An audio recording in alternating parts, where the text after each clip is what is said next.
Imagine a scenario which most of the people are undergoing right now. You come to the office or come to the virtual office, gather or anything.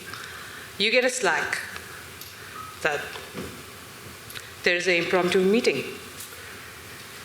You're in the middle of the stand-up, you go into that meeting, and there you are given a bunch of script, like the company is not doing good, the finances are blah, blah, blah, and here's your next thing you need to do is like you find yourself, or I would like to correct that, your role to be redundant.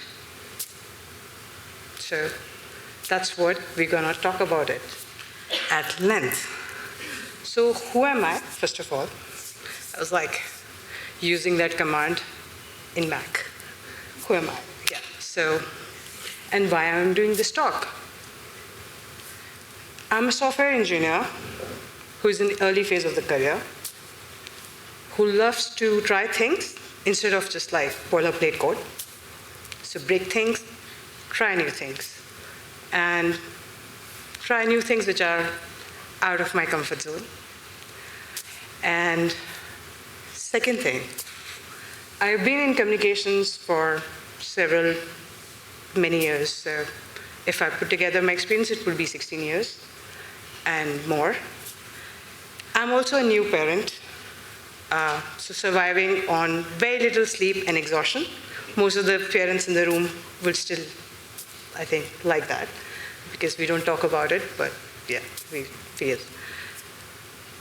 I also like to advocate for more women in tech. So from past 3+ years when I've joined the community, when I was studying and all, I will try as much I can give back to the community through mentoring, or mentoring at the workshops, or volunteering on the side, or even like having more LinkedIn communications, or even checking the coding assignments whenever you need, or just the motivating voice. Here's my LinkedIn, a shameless plug. So what is resilience? I think resilience, like as what you get in the dictionary, it is about how you bounce back from hardship, any of the things which happen in life, career, everything. And I just forgot why I think I am equipped or eligible to give this talk today.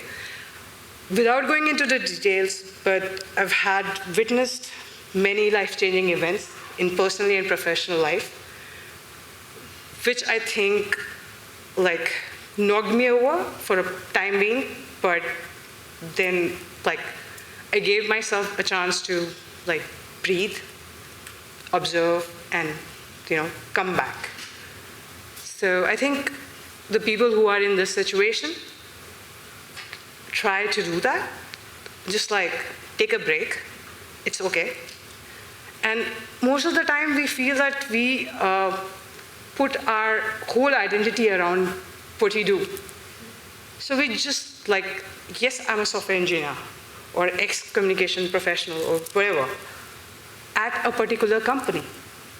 But if the company is taken away, but my skills don't get taken away, right? There is a more broader role which we do. Maybe you play golf. Maybe you're very good at soccer. Maybe you would want to go into that coaching. So like maybe this time, overall the time is not to think about this as just as a crisis. It can be the biggest kick you got out of your career, and maybe you needed it, but just life packaged and gave it to you in a different form. Is resilience the loudest voice in the room? How many people would say about that? I think it's not the loudest voice in the room. It can be the most tiniest voice, which you feel from inside, which is like, I'll take the next step, even when I don't know what to do next. But I'm willing to put myself there and take a small step. It can be maybe something really really earth-crushing happened. Maybe we're in the middle of the earthquake. What would you think?